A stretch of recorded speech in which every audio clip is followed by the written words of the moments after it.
ಇವತ್ತು ಒಂದು ಸೀರಿಯಸ್ ಆದಂತಹ ವಿಚಾರವನ್ನು ಸ್ವತಃ ಸ್ಪೀಕರ್ ಸಾಹೇಬರು ಮುಂದೆ ತಂದಿದ್ದಾರೆ. ಅದು ಕೇವಲ ಇವತ್ತು ಕಾಂಗ್ರೆಸ್ ಆಡಳಿತ ಇದೆ ಅನ್ನೋದಕ್ಕೆ ಮಾತ್ರ ಅಲ್ಲ, ಅದು ಕಾಗೇರಿಯವರಿದ್ದಾಗಲೂ ಕೂಡ ಆ ಪ್ರಶ್ನೆಗಳು ಬಂದಿದ್ದು. ಸತತ ಸದನದ ನಡಾವಳಿಗಳಲ್ಲಿ ಈ ರೀತಿಯಾದಂಥ ನಿರ್ಲಕ್ಷ್ಯದ ಮನೋಭಾವವನ್ನು ನಾವು ನೋಡ್ತಾ ಇದ್ದೀವಿ. ಆದರೆ ಇವತ್ತು ಅದು ಉತ್ತುಂಗಕ್ಕೆ ಹೋಗಿದೆ ಮತ್ತು ಕಾಂಗ್ರೆಸ್ ಪಕ್ಷ ಚಲ್ತಾ ಹೇ ಅನ್ನುವಂತಹ ಮೋಡ್ ಬಂದುಬಿಟ್ಟಿದೆ. ಇದನ್ನು ಸರಿ ಮಾಡಬೇಕು ಅಂತಂದರೆ ಏನಾಗಬೇಕು? ಮೇಡಮ್ ನೋಡಿ, ನೀವು ಕೇಳಿದಂಥ ಪ್ರಶ್ನೆ ಬಹಳ ಶ್ರೇಷ್ಠವಾಗಿತ್ತು. ಯಾವುದೇ ಈ ಹಿಂದೆ ಕೂಡ ಈ ರೀತಿಯ ಒಂದು ನೆಗ್ಲಿಜೆನ್ಸ್ ಅನ್ನುವಂಥದ್ದು ಇದೆ. ಅದನ್ನ ಯಾರೇ ಮಾಡಿದ್ರು ಕೂಡ ಅದನ್ನ ಒಪ್ಪಕ್ಕೆ ಸಾಧ್ಯ ಇಲ್ಲ. ಅದು ಕಾಗೇರಿಯವರು ಇದ್ದಾಗೂ ಕೂಡ ಅವ್ರು ಪ್ರಶ್ನೆ ಮಾಡಿದಂಥದ್ದು, ಇವತ್ತು ಖಾದರ್ ಅವರು ಇದ್ದಂಥ ಸಂದರ್ಭದಲ್ಲಿ ಸ್ವಲ್ಪ ಅತಿರೇಕಕ್ಕೆ ಹೋಗಿರ್ತಕ್ಕಂಥದ್ದು. ಬಹಳ ಸ್ಪಷ್ಟವಾಗಿ ಇಲ್ಲಿ ನಾವು ಕ್ವಶನ್ ಮಾಡಬೇಕಾಗಿರ್ತಕ್ಕಂಥದ್ದು ಏನು ಅಂತಂದ್ರೆ, ಅಕೌಂಟಬಿಲಿಟಿ ಇಲ್ಲದೆ ನೀವು ಕ್ವಶನ್ಸ್ ಕೇಳೋವಂಥ ಪ್ರಶ್ನೆಗಳನ್ನ ಇರ್ರಿಲೆವೆಂಟ್ ಅಂತ ಹೇಳ್ತಕ್ಕಂಥದ್ದು ಎಷ್ಟು ಸರಿ. ಆಮೇಲೆ ಅನೇಕ ಜನ ಬಿಜೆಪಿ ಯು ಟಿ ಕಾದರೂ ಅವಕಾಶ ಮಾಡಿಕೊಡ್ತೀನಿ, ಅದನ್ನ ನಾನು ಒಪ್ಪೋದಿಲ್ಲ. ಯಾಕಂದ್ರೆ ಅನೇಕ ಜನ ನಮ್ಮ ಬಿಜೆಪಿಯವರೇ ಮಾತಾಡಿದ್ದಾರೆ. ಸುನಿಲ್ ಕುಮಾರ್ ಕಾರ್ಕಳ ಅವ್ರು ಇರ್ಬೋದು, ವಿಶ್ವನಾಥ್ ಅವ್ರು ಇರ್ಬೋದು, ಮಂಜುನಾಥ್ ಅವ್ರು ಇರ್ಬೋದು, ಧೀರಜ್ ಮುನ್ರಾಜ್ ಅವರು ಎಲ್ಲ ಕೂಡ ಸಮರ್ಥವಾಗಿ ಪ್ರಶ್ನೆಗಳನ್ನ ಚಾಟಿ ಬೀಸ್ತಕ್ಕಂಥ ಕೆಲಸವನ್ನ ನಮ್ಮ ವಿರೋಧ ಪಕ್ಷದವ್ರು ಮಾಡ್ತಾ ಇದ್ದಾರೆ. ಅದೇ ಪ್ರಶ್ನೆ ಬರ್ತಕ್ಕಂಥದ್ದು ಏನು ಅಂತ, ನಾವು ಕ್ವಶನ್ ಅನ್ನ ಕೇಳ್ತೀವಿ, ಉತ್ತರ ಯಾರು ಕೊಡಬೇಕು? ಬಿಜೆಪಿ ಅವ್ರು ಕೊಡಕ್ಕಾಗತ್ತಾ? ಆರ್ ವಿ ಇನ್ ಪವರ್ ಅಲ್ಲಿ ಇರ್ತಕ್ಕಂಥವ್ರು ಯಾರು? ಆ ಪ್ರಬುದ್ಧತೆ ಖಾದರ್ ಅವ್ರಿಗೆ ನಾನು ಅಪ್ರಿಷಿಯೇಟ್ ಮಾಡ್ತೀನಿ. ಅದನ್ನ ಆ ಪ್ರಬುದ್ಧತೆ ಇವತ್ತಿನ ಮಿನಿಸ್ಟ್ರಿಗಳಿಗೆ ಇಲ್ವಲ್ರಿ. ಮಿನಿಸ್ಟ್ರಿಗಳು ನಾವು ಪಾಠ ಮಾಡ್ಬೇಕಾ? ಕರ್ಸಿ 4-5 ಸತಿ ಗೆದ್ದು ಚೆನ್ನಾಗಿ ತಿಂದು ಉಂಡು MLA ಗಳಾಗಿ ಮಿನಿಸ್ಟ್ರಿಗಳಾಗಿ ನಿಮಗೆ ಪಾಠ ಮಾಡುವಂತ ಅವಶ್ಯಕತೆ ಏನಿದೆ? ಅಷ್ಟು ನಿಮಗೆ ಕಾನೂನಿನ ಚೌಕಟ್ಟಿನಲ್ಲಿ ಅದರ ಅಂಶಗಳು ಗೊತ್ತಿಲ್ಲ ಅಂತಂದ್ರೆ ಯಾವ ಬೇಸಿಸ್ ಮೇಲೆ ನೀವು ಮಿನಿಸ್ಟ್ರಿಗಳಾಗಿದ್ದೀರಾ? ಆಮೇಲೆ ನಿಮಗೆ CM ಅವ್ರು ಕರೆದು ಪಾಠ ಮಾಡುವಂತ ಅವಶ್ಯಕತೆ ಏನಿದೆ? ಸೊ ಹಾಗಾಗಿ ಇಲ್ಲಿ ಏನ್ ಸಮಸ್ಯೆ ಏನು ಗೊತ್ತಾ? ಅಕೌಂಟಬಿಲಿಟಿ ಇಲ್ಲ. ಗೃಹಲಕ್ಷ್ಮಿ ಯೋಜನೆಯ ಸಮಸ್ಯೆಯಲ್ಲಿ 25 ದಿವಸದಲ್ಲಿ ಉತ್ತರ ಕೊಡ್ತೀನಿ ಅಂತ ಲಕ್ಷ್ಮೀ ಹೆಬ್ಬಾಳ್ಕರ್ ಹೇಳಿದ್ರು.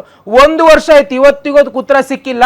ಇವತ್ತಿಗೂ ಅವ್ರಿಗೆ ಗೊತ್ತಿಲ್ವಲ್ಲ ಸದನದಲ್ಲಿ. 1 ವರ್ಷ ಎಲ್ಲ ಐತ್ರಿ, ಬೆಳಗಾವಿ ಅಧಿವೇಶನ ಸಾರಿ 3-4 ತಿಂಗಳಾಯ್ತು ಅಲ್ಲ.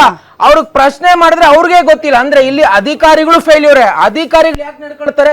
ಸರಿಯಾಗಿ ಮಿನಿಸ್ಟರ್ಸ್ ಅಧಿಕಾರಿಗಳ ಮೇಲೆ ಕಂಟ್ರೋಲ್ ಅನ್ನ ಇಡ್ಲಿಲ್ಲ ಅಂತಂದ್ರೆ ಅವ್ರು ಅದೇ ರೀತಿ ಅವ್ರು ಮಾಡಿದ್ದೆ ಆಟ ಅಂತ ಆಗುತ್ತೆ. ಎಸ್, ಇದನ್ನೇ ಬಹಳ ಜನ ಮಾತಾಡ್ತಾ ಇರೋದು ನಾಗೇಂದ್ರ ಅವರೇ. ಆಡಳಿತ ಸ್ಲೋ ಡೌನ್ ಆಗಿದೆ, ಆಡಳಿತದ ಮೇಲೆ ಇವರಿಗೆ ಸರಿಯಾದಂಥ ಹಿಡಿತ ಇಲ್ಲ.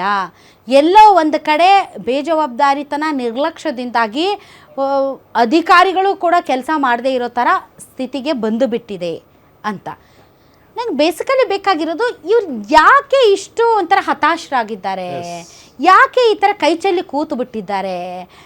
ಏನು ಪರವಾಗಿಲ್ಲ, ಇಟ್ಸ್ ಓಕೆ, ಚಲ್ತಾ ಹೇ ಅನ್ನೋ ಆಟಿಟ್ಯೂಡ್ ಯಾಕೆ ಬಂದುಬಿಟ್ಟಿದ್ದಾರೆ ಇವರು?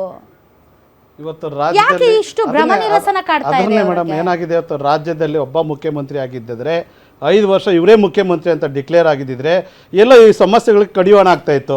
ಪ್ರತಿದಿನ ಒಬ್ರು ಡೆಲ್ಲಿಯಲ್ಲಿ ಇರ್ತಾರೆ, ಒಬ್ರು ಬೆಂಗಳೂರಲ್ಲಿ ಇರ್ತಾರೆ. ಇವತ್ತು ಬೆಂಗಳೂರಲ್ಲಿರೋರು ನಾನೇ ಮುಖ್ಯಮಂತ್ರಿ ಈ ಸರಿ ಅಂತಾರೆ, ಡೆಲ್ಲಿಗೆ ಹೋಗಿರೋರು ನಾನು ಯಾವ ಬೇಕಾದ್ರೂ ಒಂದು ಅಧಿಕಾರ ಕಿತ್ಕೊಂತೀನಿ ಅಂತ ಸ್ಟೇಟ್ಮೆಂಟ್ ಆಗ್ತವೆ. ಈ ಡ್ಯುಯಲ್ ಇಂಜಿನ್ ಸರ್ಕಾರದಲ್ಲಿ ಅಧಿಕಾರಿಗಳು ನಿಶಬ್ದ ಆಗೋಗಿದ್ದಾರೆ. ಮತ್ತು ಎಲ್ಲ ಒಂದು ಕಮಿಷನ್ ದಂಧೆಯಲ್ಲೂ ಕೂಡ ಸರ್ಕಾರ ಇನ್ವಾಲ್ವ್ಮೆಂಟ್ ಆಗಿದೆ. ಆಮೇಲೆ ಟ್ರಾನ್ಸ್ಫರ್ಗಳಲ್ಲಿ ಸರ್ಕಾರ ಇನ್ವಾಲ್ವ್ಮೆಂಟ್ ಆಗಿದೆ, ಸಸ್ಪೆಂಡ್ಗಳಲ್ಲಿ ಸರ್ಕಾರ ಇನ್ವಾಲ್ವ್ಮೆಂಟ್ ಆಗಿದೆ. ಎಲ್ಲ ವಿಚಾರದಲ್ಲೂ ಕೂಡ ಇವತ್ತು ಸರ್ಕಾರ ಇನ್ವಾಲ್ವ್ಮೆಂಟ್ ಆಗಿದೆ. ಅಧಿಕಾರಿಗಳು ಆಗಿದೆ. ಇವತ್ತು DK ಶಿವಕುಮಾರ್ ಜೊತೆ ಕಾಣಿಸ್ಕೋಬೇಕಾ, ಸಿದ್ದರಾಮಯ್ಯ ಅವ್ರು ಹೇಳೋ ಮಾತು ಕೇಳಬೇಕಾ, DK ಶಿವಕುಮಾರ್ ಹೇಳೋ ಮಾತು ಕೇಳ್ಕೊಬೇಕಂತೇಳಿ ಅಧಿಕಾರಿಗಳು ಎದರಿ ಇವತ್ತು ಕೆಲಸ ಮಾಡೋಂಥ ಪರಿಸ್ಥಿತಿ ಬಂದಿದ್ದಾರೆ. ಇವತ್ತು ಏನೇ ಒಂದು ವಿಚಾರ ಬಂದರೆ ಕೂಡ ಮೊಟ್ಟ ಮೊದಲು ಅಧಿಕಾರಿಗಳ ತಲೆದಂಡ ಆಗ್ತಾ ಇದೆ. ಇಂಥ ಸನ್ನಿವೇಶದಲ್ಲಿ ಅಧಿಕಾರಿಗಳು ಏನು ಮಾಡ್ತಾರೆ? ಕೊಟ್ಟರು ತಪ್ಪು, ಕೊಡ್ದಿದ್ರು ತಪ್ಪು. ಅಂದರೆ ಈ ಸರ್ಕಾರದ ನಡೆ ಏನಾಗಿದೆ ಅಂತಂದರೆ, ಏಕ CM ಇಲ್ದಿದ್ದಾಗ ಇಂಥ ಪರಿಸ್ಥಿತಿ ಬರ್ತದೆ. All right, yes sir. ಮಂತ್ರಿಗಳ ಈ ದಪ್ಪ ಚರ್ಮದ ವರ್ತನೆಯನ್ನು ನಾವು ಗಮನಿಸಿದ್ರೆ, this is high time to do a big surgery. ಕ್ಯಾಬಿನೆಟ್ಟಲ್ಲಿ ಇಲ್ಲಿ ಉಳಿದಿರೋದು ಒಂದೇ ದಾರಿ. 3 ವರ್ಷದ ಬಳಿಕವೂ ಇಷ್ಟೊಂದು ಸದನಕ್ಕೆ ನಿರ್ಲಕ್ಷ್ಯ, ಪರ್ಫಾರ್ಮೆನ್ಸ್ ಇಲ್ಲ ಅಂದಮೇಲೆ ಅವ್ರನ್ನ ಗುರುತಿಸಿ ಸಂಪುಟದಿಂದ ವಜಾ ಮಾಡಬೇಕು, ಕಿತ್ತಾಕಬೇಕು. ಮುಲಾಜೆ ಇಲ್ಲ ಅದರಲ್ಲಿ. ಈ ಸರ್ಕಾರದ ದೊಡ್ಡ ಒಂದು ಮೇಜರ್ ಸರ್ಜರಿ ಆದರೆ ಮಾತ್ರ ಇದಕ್ಕೆ ಸೊಲ್ಯೂಷನ್. ಅಲ್ಲ ಸರ್, ನಮಗೆ ಒಂದು ಸ್ವಲ್ಪ ಸ್ಟ್ಯಾಟಿಸ್ಟಿಕ್ಸ್ ಕೊಡ್ಬೇಕಪ್ಪ ಸ್ಪೀಕರ್ ಸಾಹೇಬ್ರು. ಯಾರ ಪರ್ಫಾರ್ಮೆನ್ಸ್ ಹೆಂಗಿದೆ ಅಂತ, ಯಾರು ಬಹಳ ರಿಲೀಸ್ ಮಾಡಬೇಕು. ಅದರ್ವೈಸ್ ನಿಮ್ಗೆ ಆ ಒಂದು ಅಧಿಕಾರ ಇದೆ, ಪರಮಾಧಿಕಾರ ಇದೆ, ಎದ್ದು ನಿಲ್ಲಿಸ್ಬಿಟ್ಟೆ ಯಾಕ್ರಿ? ಯಾಕೆ ಬರ್ತಾ ಇಲ್ಲ ಅಂತಾದ್ರೂ ಹೇಳಬೇಕು. ಈಗ MLA ಹೊಸ ಪದ್ಧತಿ ಶುರು ಮಾಡ್ಕೊಂಡಿದ್ದಾರೆ. ಯಾರು ಟೈಮಿಗೆ ಸರಿಯಾಗಿ MLAs ಪಡ್ತಾರೋ ಅವ್ರ ಹೆಸರನ್ನು ಓದ್ತಾರೆ. ಓದ್ಬಿಟ್ಟು ಇಂಥವ್ರು ತುಂಬ ಪಂಕ್ಚುಯಲ್ ಇದ್ದಾರೆ ಶಾಸಕರು ಅಂತ ಹೇಳಿಬಿಟ್ಟು ಅವರಿಗೇನೋ ಒಂದು ಅಪ್ರಿಸಿಯೇಷನ್ ಮಾಡುವಂಥದ್ದು ಒಂದು ಸಿಸ್ಟಮ್ ನೀವು ತಂದಿದ್ದಾರೆ. ಬರದಲ್ಲೇ ಇರೋನು ಓದ್ಬೇಕು ತಾನೆ? ಸದನಕ್ಕೆ ರೆಸ್ಪಾನ್ಸಿಬಲ್ ಅಲ್ಲದಲ್ಲೇ ಇರೋದು, ಉತ್ತರ ಕೊಡದಲ್ಲೇ ಇರೋನು ಓದ್ಬೇಕು ತಾನೆ? ಮತ್ತೆ ಯಾರ್ಯಾರು ಯಾಕೆಂದ್ರೆ ಸರ್ ನಮಗೊಂದು ಅಕೌಂಟಬಿಲಿಟಿ ಬೇಕು. ಹೌದು. ನಾವು ರಾಜ್ಯದ ಸ್ಪೀಕರ್ಗೂ ಜನರಿಗೆ accountability. ಅವ್ರಿಗೆ ಇರ್ತಾ ಇಲ್ಲ, ನಮ್ಗೆ ರಾಜ್ಯದ ಜನಕ್ಕೆ ಒಂದು ಅಕೌಂಟಬಿಲಿಟಿ ಬೇಕು ಸರ್. ಹೌದು. ನಾವು ವೋಟ್ ಮಾಡಿ ಕಳಿಸಿರೋದು ಎದಕ್ಕೆ ಹೇಳ್ರಿ ಅವರಿಗೆ? ಹೌದು ಎದಕ್ಕೆ ಸರ್? ಪರ್ಫಾರ್ಮ್ ಮಾಡಬೇಕು. ಸದನದಲ್ಲಿ ನಮ್ ರೆಪ್ರೆಸೆಂಟೇಟಿವ್ ಆಗಿ ಹೌದು. ನೀವು ಅಲ್ಲಿ ಪರ್ಫಾರ್ಮ್ ಮಾಡಿ ಅಂತ. ಸೊ ನಮ್ಗೆ ಗೊತ್ತಾಗಬೇಕಲ್ಲ ಸರ್, ನಾಳೆ ನಾವು ವೋಟ್ ಹಾಕ್ಬೇಕಾದ್ರೆ ಹೌದು. ಅಲ್ಲಪ್ಪ ನಾವು ಕಳಿಸಿದ್ದು ನಿಮ್ ವಿಧಾನಸೌಧಕ್ಕೆ ಎಲ್ಲೆಲ್ಲಿ ಓಡಾಡಿದಿ, ಏನೇನ್ ಮಾಡಿದಿ ಅಂತೇಳಿ ಹೌದು. ನಾವಾದ್ರೂ ಕೇಳ್ಬೇಕಲ್ಲ ಸರ್, ನಮ್ಗೆ ಅಕೌಂಟಬಿಲಿಟಿ ಬೇಕಲ್ಲ ಸರ್. ಕೇಳಬೇಕು. ಹಾ. ಸ್ಪೀಕರು ಮತ್ತು ಮುಖ್ಯಮಂತ್ರಿ ಇಬ್ರು ರೆಸ್ಪಾನ್ಸಿಬಲ್. ಮುಖ್ಯಮಂತ್ರಿಗಳು ಪರ್ಫಾರ್ಮೆನ್ಸ್ ರಿವ್ಯೂ ಮಾಡಬೇಕು. CM ಇಲ್ಲಿವರೆಗೆ 3 ವರ್ಷ ಆಗ್ತಾ ಬಂತಲ್ಲ, ಯಾವ್ದಾರ cabinet minister individual performance review ಮಾಡಿದಾರ? ಮಾಡಿಲ್ಲ. UT ಖಾದರ್ ಅವರು ಸದನದಲ್ಲಿ ಸಚಿವರ ಕಾರ್ಯವೈಖರಿಯ ಬಗ್ಗೆ ಅಸಮಾಧಾನ ವ್ಯಕ್ತಪಡಿಸಿದ್ದಾರೆ. ಅವರ ಗೈರು ಹಾಜರಿಯ ಬಗ್ಗೆ ಪ್ರಶ್ನೆ ಎತ್ತಿದ್ದಾರೆ. ಅಧಿಕಾರಿಗಳ ಕಾರ್ಯವೈಖರಿಯ ಬಗ್ಗೆ ಪ್ರಶ್ನೆ ಎತ್ತಿದ್ದಾರೆ ಮತ್ತು ಅವರು ಕಲಾಪವನ್ನು ಮುಂದೂಡಿದ್ದಾರೆ. ಬೇಸರ ವ್ಯಕ್ತಪಡಿಸಿದ್ದಾರೆ. ಮುಖ್ಯಮಂತ್ರಿಗಳು ಸಂಧಾನವನ್ನು ಮಾಡಿದ್ದಾರೆ. ಸೊ ನಾವೆಲ್ಲ ಹೊರಗಡೆ ಇರುವ ಜನ ಸದನದ ನಡವಳಿಕೆಗಳಲ್ಲಿ ಈ ನಿರ್ಲಕ್ಷ್ಯವನ್ನು ಸಹಿಸುವುದಿಲ್ಲ. ಈ ನಿಟ್ಟಿನಲ್ಲಿ ಒಬ್ಬ ವಕ್ತಾರರಾಗಿ ಆ ವಿಚಾರಕ್ಕೆ ಸಂಬಂಧಪಟ್ಟಂತೆ ತಮ್ಮ ಕನ್ಕ್ಲೂಷನ್ ಏನು? ಈ ಫೈನಲ್ ಆಗಿ ನೋಡಿ, ಏನು ನಮ್ಮ ಈ ರಾಜ್ಯದ ಅಭಿವೃದ್ಧಿ ವಿಚಾರವಾಗಿ ಏನು ಚರ್ಚೆ ನಡೀತಿರ್ತಕ್ಕಂಥ ಏನು ವಿಧಾನಸಭೆ ಇದೆ, ವಿಧಾನ ಪರಿಷತ್ ಇದೆ, ಯಾವುದೇ ಪಕ್ಷದ ಶಾಸಕರಾಗಲಿ ಅದು ಏನು ಅಬ್ಸೆಂಟ್ ಆದರೆ ತಪ್ಪೆ. ಓಕೆ, ಸೊ ನನ್ನ ಎರಡನೇ ವಿಚಾರ ಸಚಿವರು ನಾನು ಹೇಳ್ತಾ ಇದ್ದೀನಲ್ಲ, ಎಲ್ಲಾ ಸಚಿವರು ಅಬ್ಸೆಂಟ್ ಅಲ್ಲ, ಅವರು ವಿಧಾನ ಪರಿಷತ್ತಲ್ಲಿ ಇರ್ತಾರೆ, ಮತ್ತೆ ಬೇರೆ ಬೇರೆ ಮೀಟಿಂಗ್ಸ್ ಅಲ್ಲಿ ಇದ್ದಾರೆ ಅಂತ ಆಲ್ರೆಡಿ ಹೇಳಿದ್ದೀನಿ. ಪದೇ ಪದೇ ಅದೇ ಪ್ರಶ್ನೆ ಕೇಳಿದ್ರೆ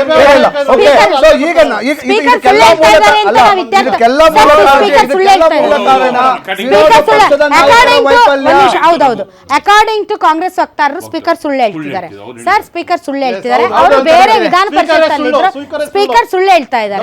ನನಗೆ ಅನ್ಸಿದ ಮಟ್ಟಿಗೆ ನಾಗೇಂದ್ರ ಹೇಳ್ತಾ ಇರೋದು ಸರಿ ಅಂತ ಅನ್ಸುತ್ತೆ. ಯಾಕಂದ್ರೆ ಅವರು ಮಂತ್ರಿ ಆಗ್ಬೇಕು ಅಂತ ಬೇಕು ಅಂತಾನೆ ಈ ವಿಷಯನ ದೊಡ್ಡದು ಮಾಡ್ತಾ ಇದ್ದಾರೆ ಅಂತ ನಾಗೇಂದ್ರ JDS ವಕ್ತಾರರು ಏನ್ ಹೇಳ್ತಾ ಇದ್ದಾರೆ. Thank you very much. ಒಟ್ಟಾರೆ ತಮ್ಮ ತಮ್ಮ ರಾಜಕೀಯ ಪಕ್ಷಗಳನ್ನ ಬೆಂಬಲಿಸುವುದು ಮತ್ತು ಅವರಿಗೆ ಹೇಗೆ ಬೇಕೋ ಹಾಗೆ ಮಾತಾಡೋದು ಸರ್ವೇ ಸಾಮಾನ್ಯ. ಆದರೆ ಇಲ್ಲಿರುವಂತಹ ಪ್ರಶ್ನೆ ಕಾಂಗ್ರೆಸ್ BJP JDS ಪ್ರಶ್ನೆ ಅಲ್ಲ. ಇಲ್ಲಿ ಇರುವಂತಹ ಪ್ರಶ್ನೆ ಜನಸಾಮಾನ್ಯರ ಪ್ರಶ್ನೆ. ಯಾಕೆ ಅಂತಂದರೆ ಜನಸಾಮಾನ್ಯರ ದುಡ್ಡಲ್ಲಿ ನಡೆಸುವಂಥ ಅಧಿವೇಶನಗಳು, ಕಾರ್ಯಕಲಾಪಗಳು, ಒಂದೊಂದು ದಿನಕ್ಕೆ 40 ರಿಂದ 50 ಲಕ್ಷ ಖರ್ಚಾಗುವಂತಹ ಇಷ್ಟು ದೊಡ್ಡ ಪ್ರಮಾಣದ ಹಣವನ್ನು ವಹಿಸಿ ಇವರೇನೋ ಜನರಿಗೆ ಅನುಕೂಲ ಆಗುವ ನೀತಿ ನಿಲುವುಗಳನ್ನು ರೂಪಿಸ್ತಾರೆ, ಜನರ ಸಮಸ್ಯೆಗಳನ್ನು ಬಗೆಹರಿಸ್ತಾರೆ, ಜನರ ಪ್ರಶ್ನೆಗಳಿಗೆ ಉತ್ತರ ಕೊಡ್ತಾರೆ ಅಂತ ನಾವು ಅಂದ್ಕೊಂಡಿದ್ವಿ. ಆದರೆ ಇವರಿಗೆ ಇಷ್ಟು ನಿರ್ಲಕ್ಷ್ಯ ಇದೆ ಅಂದರೆ ಇವರ ಹಾಜರಾತಿ ಇರೋದಿಲ್ಲ, ಸಚಿವರು ಕಣ್ಣಿಗೆ ಕಾಣೋದಿಲ್ಲ, ಬೇಜವಾಬ್ದಾರಿ ತಾಂಡವವಾಡ್ತಾ ಇದೆ. ಇನ್ನು ತಮ್ಮ ಕ್ಷೇತ್ರಗಳಲ್ಲಿ ಯಾವ ಲೆವೆಲ್ಗೆ ಅಕೌಂಟಬಿಲಿಟಿ ಕೊಡ್ತಾ ಇದ್ದಾರೆ ಇವರು ಅನ್ನೋದು ನನಗೆ ಅರ್ಥ ಆಗ್ತಾ ಇಲ್ಲ. ಡೆಫಿನೆಟ್ಲಿ ರಾಜ್ಯದ ಜನರ ಪರವಾಗಿ ನಾನು ಈ ಸರ್ಕಾರದ ಗಮನ ಸೆಳೆಯೋದು ಇಷ್ಟೇ, ನೀವು ಕಲಾಪ ನಡೆಸಿ ಜನರ ದುಡ್ಡಲ್ಲಿ ಒಂದು ಫಲಪ್ರದವಾಗುವಂತಹ ಕಲಾಪ ನಡೆಸಿ, ಅದನ್ನು ಬಿಟ್ಟು ವೇಸ್ಟ್ ಮಾಡೋದಕ್ಕೆ ಜನರ ದುಡ್ಡನ್ನು ಬಳಸ್ಕೋಬೇಡಿ. ಮತ್ತು ಈ ನಿರುತ್ಸಾಹ, ಈ ನಿರ್ಲಕ್ಷ್ಯ ಮುಂದಿನ ದಿನಗಳಲ್ಲಿ ಜನ ಅದಕ್ಕೆ ಉತ್ತರ ಕೊಡ್ತಾರೆ. ಇವತ್ತು ನೀವು ಉತ್ತರ ಕೊಡದೇ ಇರ್ಬೋದು, ಜನ ಮುಂದಿನ ದಿನಗಳಲ್ಲಿ ಅದಕ್ಕೆ ತುಂಬ ಚೆನ್ನಾಗಿ ನಿಮ್ಮ ಹಣೆ ಬರಹವನ್ನು ಈಗ ಬರೆದಿಟ್ಟಿದ್ದಾರೆ, ಕೊಡ್ತಾರೆ. ಅದಾಗಬಾರ್ದು ಅನ್ನೋದಾದರೆ ಸದನದಲ್ಲಿ ಒಳ್ಳೆಯ ನಡವಳಿಕೆಯನ್ನು ಪ್ರದರ್ಶನ ಮಾಡಿ. ಕರ್ನಾಟಕದ ಸಭೆಗೆ, ವಿಧಾನ ಪರಿಷತ್ತಿಗೆ ತುಂಬ ಒಳ್ಳೆಯ ಹೆಸರಿದೆ. ದೊಡ್ಡ ನಾಯಕರುಗಳು ಸದನದಲ್ಲಿ ನಿಂತು ಗುಡುಗಿದ್ದಾರೆ, ರಾಜ್ಯದ ಸಮಸ್ಯೆಗಳಿಗೆ ಸ್ಪಂದಿಸಿದ್ದಾರೆ. ಆದರೆ ಇತ್ತೀಚೆಗೆ ಸದನದ ನಡಾವಳಿಗಳು ಒಂದು ಸೀರಿಯಲ್ ಥರ ಆಗ್ತಾ ಇದೆ. ಅಲ್ಲಿ ಯಾವುದೇ ರೀತಿಯಾದಂತಹ ಜನರು ಕಲ್ತ್ಕೊಳ್ಳೋವಂಥದ್ದಾಗಲಿ, ಜನರಿಗೆ ಬೇಕಾಗಿರುವಂಥದ್ದು ಏನೂ ಆಗ್ತಾ ಇಲ್ಲ ಅನ್ನೋದು ಜನರಿಗೆ ಇರುವಂಥ ಅತಿ ದೊಡ್ಡ ನೋವು. ಅದನ್ನು ಸ್ಪೀಕರ್ ಅವರು ಕೂಡ ವ್ಯಕ್ತಪಡಿಸಿದ್ದಾರೆ. ಇದಾದ ಮೇಲಾದರೂ ಒಂದು ಸ್ವಲ್ಪ ಸೀರಿಯಸ್ನೆಸ್ ಬರುತ್ತಾ ಆಡಳಿತದಲ್ಲಿ?